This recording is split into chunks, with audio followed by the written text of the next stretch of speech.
welcome to this special in-depth discussion of artificial intelligence and how it's shaping our world and our businesses. I'm Shibani Joshi here at Hewlett Packard Enterprise Discover 2023 Las Vegas. And this week, HPE President and CEO Antonio Neri announced exciting new offerings that leverage the power of AI and supercomputing all through the HPE GreenLake platform. AI seems to be everywhere these days, but it brings some challenging questions as well. I'm thrilled to be joined today by some of the leading practitioners and scientists who are at the cutting edge of AI technology and who are also leading the conversation about it. Dr. Ang Lim Go is the Senior Vice President of Data and AI at HPE. Dr. Mungkol Sarin is Head of Data and Artificial Intelligence Ecosystems at the World Economic Forum. Chase Lockmiller, Founder and Chief Executive Officer at Crusoe Energy. And Kirk Bresnicker is a Fellow Vice President and Chief Architect at Hewlett Packard Labs. Thank you all for being here today. Thank you. I'm excited to dig in on this. This is a hot topic, and Dr. Go, I'm going to start with you. We're hearing so much about AI these days. Give us a couple of examples about how it's being used in business, because we know there's a consumer application that's getting a lot of the buzz, but it's also really powerful in business as well. Yes, in the same way the consumers are using them, one of the very first application would be using it as a system to converse with, right? But the key thing about this is that we have to pay attention to the fact that the information you give it, right? You have to be careful with that. That's right. Right. And on the creative side, there are ways to bounce ideas of these chatbots and get responses back. And there are times where you get ideas that you never thought of. Right. So that's one value. And the key way to achieve this in businesses is what they call prompt engineering. Okay. Yeah. Tell me more. Yeah. Yes. It is a way to coax, the answers that you need out from these chatbot. One example would be you would ask it a plain question and it would give you perhaps a plain answer, but you could coax it to say, describe to me your answer in steps, and at each steps, give your reasons for it. So this is one way of prompt engineering to get more out of the system. Why? Well, I always use this equivalence, right? Humans probably in a lifetime would read the equivalent of maybe 1,000 books. This thing has read an equivalent of 10 million books, right? Yeah. So as you converse with these things, right, there are certain things that it has seen that could be very interesting for you. That's because right. You've not read as many books That's as right. it does. It enhances the potential of any user that's using it, right? Yes. Dr. Sarin, the World Economic Forum convened an impressive list of experts and put together a report that came out on recommendations for responsible generative AI. We're going to talk about those in a second. But why was that conference so important in your mind? Yeah. I lead the data and AI ecosystem as part of the Center for the Fourth Industrial Revolution. So our centers is the forum, the World Economic Forum platform that help the leader to anticipate what are the challenges that are coming and help them to have a responsible adoption of this technology. Right? AI is just one of the technologies that we are dealing with. We have plenties of technology like AI, space, bioeconomy, synthetic biology, so you name it. But generative AI, as Dr. Go just mentioned earlier, right? It's really, really compelling in terms of the benefit, right? The potential that can offer. But it's also, there's challenges that's coming with that as well.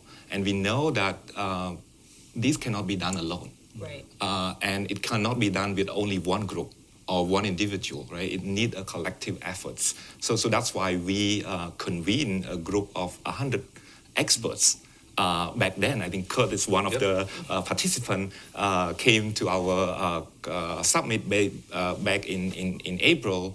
And actually, last week, we take it a step forward. Okay. And we launched an AI Governance Alliance because we Great. know that this is really important and crucial at this point. Right, there's a lot of benefit. There's recent Goldman Sachs research that's saying that this could lead to 7% of GDP increase. That's right. Right, but there's a lot of bias, disinformation, malalignment to human values and whatnot. So it's really risky. So how do we do that in a responsible way? Yeah. That's why I think this is now is important time, and we are not the only organization that's working on this. Of course, there's other important organizations that's working to solve this issue as well, and then we will be working together with them on this issue. Yeah, you talk about risk and reward. Chase, I want to bring it to you. You also participated in that WEF report, and you studied AI. As a business leader, how are you thinking through the risk and reward around AI? Because as Dr. Sarin mentioned, there's a lot, right? Absolutely. It's a greght question. I'm going to start with the reward. I think the upside of this is so massive, so substantial.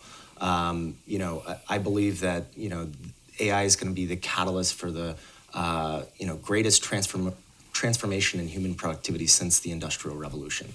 It really has the power and capabilities to supercharge the workforce and enable individuals to produce more, to create more, to be more efficient with their time, their efforts, eliminating a lot of menial tasks, and really excellent at sort of summarizing large amounts of data in a way that can drive valuable business insights, decision making, and really move things forward in a more productive capacity. So the reward is really substantial, but there are certain key risks that certainly everybody in society at large should really be aware of. I'm going to start with the first that's really near and dear to my heart at Crusoe, which is the potential risk in accelerating a climate crisis. Right. When we look at global data center usage today, it's on the order of 1 to 1.5% of global power consumption. Most of the forecasts have that number going to 8% and even 10% over the next 10 years. And AI is going to be a big part of that transformation because of the amount of computing power required to empower these large language models and these modern AI techniques to drive these innovations and productivity gains. Now, what does that mean for society at large? Well, if we're not conscious and very methodical about how we power that computing infrastructure needed to facilitate this transformation, we're gonna be in a world of pain in terms of accelerating this climate crisis. So that's actually the reason we built Crusoe Cloud, which our core mission is aligning the future of computing with the future of the climate. So our goal really is to enable all of this incredible innovation while eliminating the environmental cost of pushing humanity forward. The second big risk that I just want to highlight is these models inherently are statistical in nature. They're not deterministic. So when I think about something like a large language model like GPT-3 or GPT-4 that powers ChatGPT, in a lot of ways, I view it as a statistical database. A large language model is good at sort of aggregating and synthesizing large, vast amounts of data. Yeah. And, in the same way with a traditional relational database, you would query it for some sort of, information and then, gain some sort of insight. With a large language model, you can do something very similar where you're actually querying this large language model and it's inferring on a statistical basis what the output is. And what's great about that is it can query large unstructured data sets. So think, text files or documents or books. It can give you a sort of a summary or sentiment of kind of, what's in that information. Yeah. Now, the risk here, of course, is that because it's statistical, it's not 100%. Right. And, when we think about the future of AI and how we embed it into businesses, I think it's important to think about these things as enabling our workforce, but not taking people out of the picture. That's right. So really enhancing the workforce as opposed to eliminating it. Replacing it, yeah. Replacing it. Yeah, exactly. And Kirk, he touched upon Chase touched upon many risks, right? And as business leaders today are strategizing the implementation of AI, what advice and considerations would you give leaders today in terms of implementing strategy and thinking through this unlimited potential, but really huge downside risk as well? So I think taking a lesson from how we've structured ourselves at Hewlett Packard Enterprise, we have a governance structure over all of our AI, responsible AI and ethics work. I get to co-chair along with our Chief Human Rights Officer, the working group, the group that gives advice. First job we did was write our own AI ethics principles, authentic to Hewlett Packard Enterprise, starting with our purpose to advance the way that people live and work, and then into the technology, into the policy, and how we engineer systems. So that's been our touchstone. But beyond that, as we examine all the systems that we've just described here, and I've really appreciated being able to participate with you at the Center for the Fourth Industrial Revolution, because it gave us an opportunity to say, this is amazing technology. When you saw that first DALL-E image, your jaw dropped open because it was just so evocative, so amazing that you could synthesize this and produce the result. And yet, we're a publicly traded company. Our customers, our partners are also in highly regulated businesses. When you have the view that Chase described, that longitudinal view over all that information, so powerful, and yet, when we're making decisions that are in highly regulated industries for publicly traded companies, we have to be able to draw back and attest. How did you reach that conclusion? Why did you make that decision? How can you be ensured, not just hope or trust, but ensure that, this information is correctly licensed. You have done your due diligence to the originator of the original information. You have understood that all the information that went into that data set is actually representing an actual population and wasn't biased. So all of these conversations we had at the center, the big thing that we are pushing back is this is what enterprise needs for enterprise adoption of these technologies. These are the safeguards I need you to put in.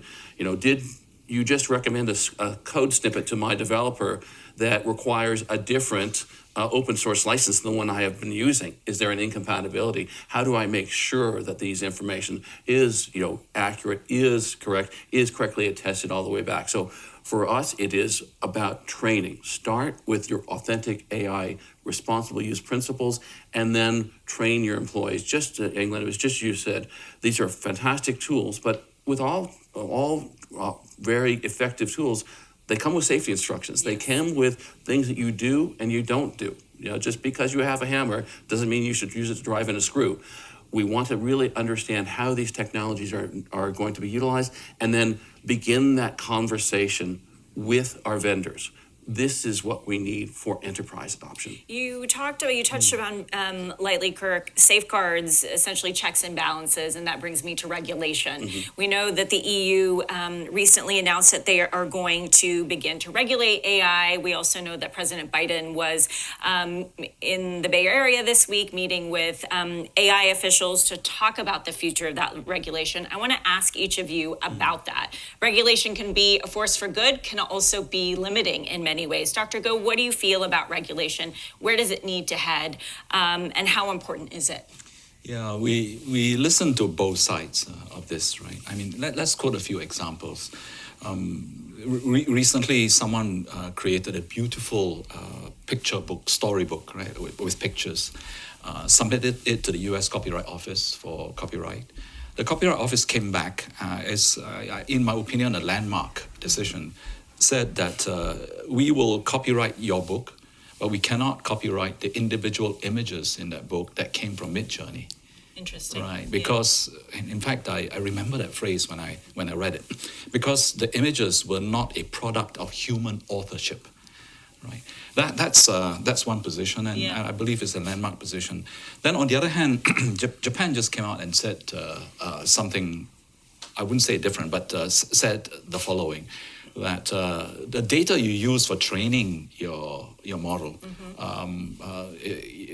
even if it's copyrighted, you can use it that way. I'm not a legal expert, but that's my understanding of what they phrase. Right. So there are two sides to this. And moreover, the US copyright, again, I'm not a legal expert. My understanding is that there is also copyright and there is a fair use clause that says that you are allowed to use it as long as it is transformative and does not replace the original in the marketplace. Right. So my summary of all this is that very early days, Yes. right? All these landmark cases are just coming out in the last few weeks and months, right? It'll take a while for the different jurisdiction to settle and the community to give their voices, right?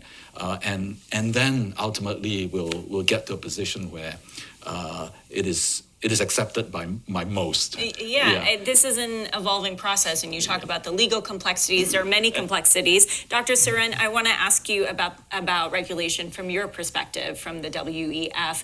How important is it? Is it a positive? It's a complex issue. I sometimes use this analogy of the road, right? In the 1900s, there's no red light, there's no lanes or speed limits and all of this, right? Can you imagine now if there is no speed light Right. and all of this? How Chaos. it is chaos, Right. right? But this is a complex issue because the technology has evolved so much in the last that nobody can catch up with, right? Yeah. There's a lot of question that's Dr. Go just raised, right, around provenance of data, like intellectual property rights and all of this. So there are some existing regulation already that I think we need to probably clarify and see how we can, even using the existing regulation to some of the things that is appearing right now. And there might be a need for some new regulation, but again, this is not only one person can decide or one group can decide. It should be a collective effort. It should be a discussion. And the other party that I would want to bring into this conversation is the user themselves. Interesting. Right? How do we not only support them to have a voice, but enabling them to be in the conversation and raising their concern and see what is important for them. And that is the spirit of Web3 and the metaverse anyways, right? So it would be more a collaborative process. Chase, any thoughts? Yeah, I think, my comment on this is really that we're really just scratching the surface.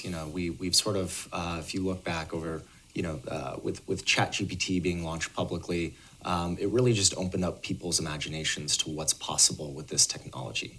And to date, a lot of the mainstream popular applications have been more on the creative side. I generated this unique picture of an elephant playing poker in the desert, and how cool is that? Right. Like I just said these words, and it created this cool photo. So it's reasonably harmless in that type of application. But if you sort of play it forward to being a critical decision component in mission critical systems.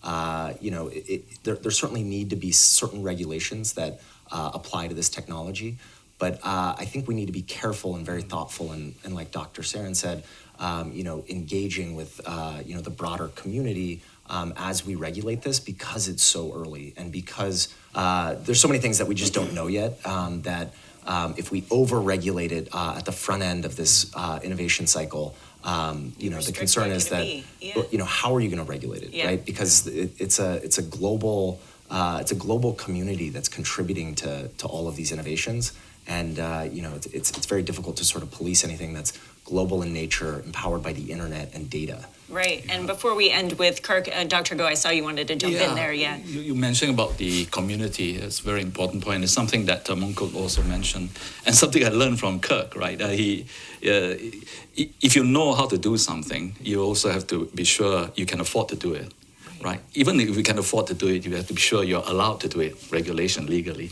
And then I'll just add that even if you're allowed to do it, is it acceptable to do it at the very moment? Because society, socially, it might not be acceptable for this moment. Right. So I think this is a cycle, right, that requires the community to come together and and ultimately make a decision. Yeah. What's right for everybody. Many That's right. players involved. Kirk, as we wrap up here, anything you want to add? Just to highlight what England said, one of the things I'm concerned with, certainly what Chase said, is that this is not necessarily the time to tamp things down. It's actually the time to open up. One of the things that's so fascinating about these technologies is how much of this has really been driven because of open development communities, right? The open source software community.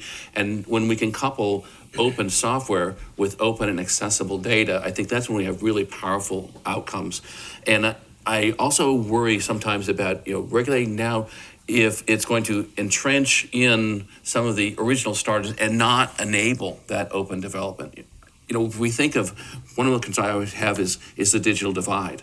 And if we thought the digital divide was a gulf already, now imagine you have to convince someone who has the capital and the operational resources to train one of these massive models, and you want your language and your culture to be reflected in those 10 million books that you described, England. A lot of those books were written in English, for example. Right. And so understanding how we enable global cooperative models to be built so that we're not building the same model over and over, burning up all those resources to get something that's equivalent, as opposed to say, can we embrace a community-driven model where we have that inspectability, we have that demonstrable understanding of what resources went in, who is represented, who are we going to ensure that everyone has a chance to be represented in these tools, because they will be pervasively used. Yeah. And I hope that as we have a pervasive tool, we aren't just setting up, okay, if you don't speak this dialect of English, you're not in the model. Yeah. That means you're not in the way that people are going to do business. We have to ensure that we have access to these fantastic new tools for all of our cultures. I love that we're ending here, Kirk, because there is such a potential for inclusivity that we don't often talk about with AI. We talk about economic growth. We talk about limitless potential, but that inclusivity is also very much possible. Thanks for bringing that up. Kirk, Dr. Sarin, Dr. Go, and Chase, thank you so much for this fascinating conversation. I could keep going, and I know our audience would like to as well, but we've only begun to scratch the surface, and it's going to be fascinating to see where it goes next. Thank you for your viewpoints today. And be sure to check out more of the coverage from HPE Discover 2023, including the keynotes and the daily highlights. Thanks for watching.